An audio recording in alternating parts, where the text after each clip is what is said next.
thought it was autism, but there were people around us saying, oh, well, perhaps it's not that, perhaps it's something else. We didn't understand for ourselves really what was going on, what was happening.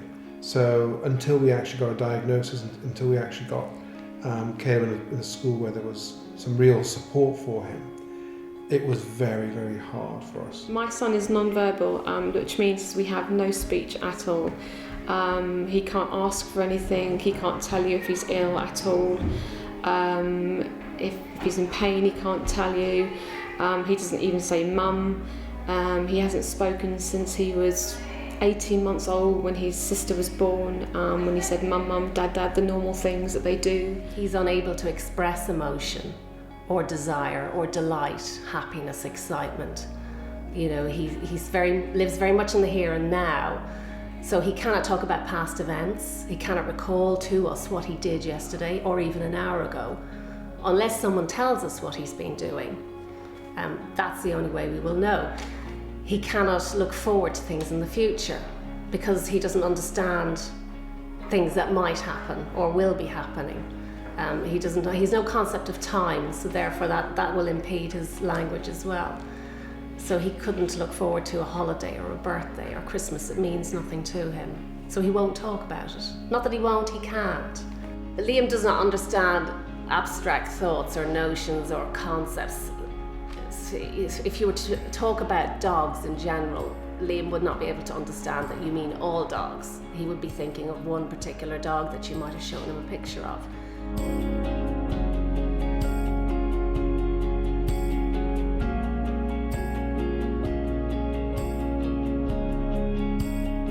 So basically, the frustration because of the non-verbal is the most hardest part of my son's life, being autistic.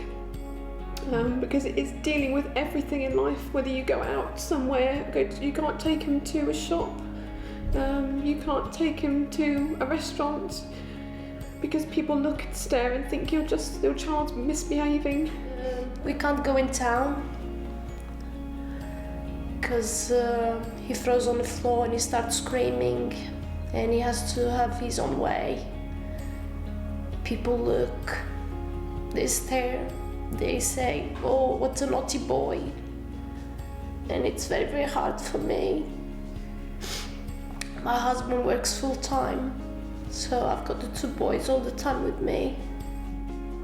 So we try to go out. Sometimes I'm a month without going out.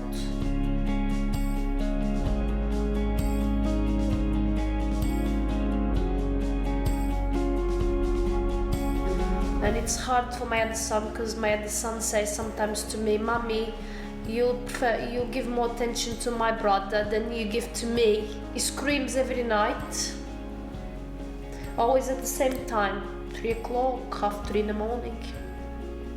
He sleeps in the same room as the brother, so he doesn't let the brother sleep. So it's very, very hard. It's very difficult because you feel you can't get through to your child, or your child doesn't understand you.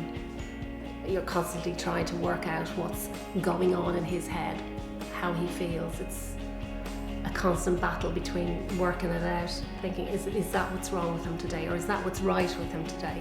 We work around it, we don't, we include him in everything we do, whether he gets it or not.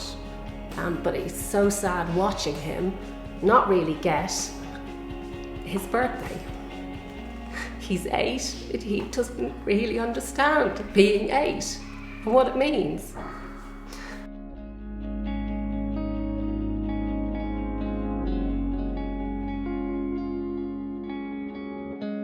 It's easy to look at all the things that aren't right, the things that are difficult, but at the same time, Caleb is, a brilliant boy, and we love him to bits, and he's fantastic.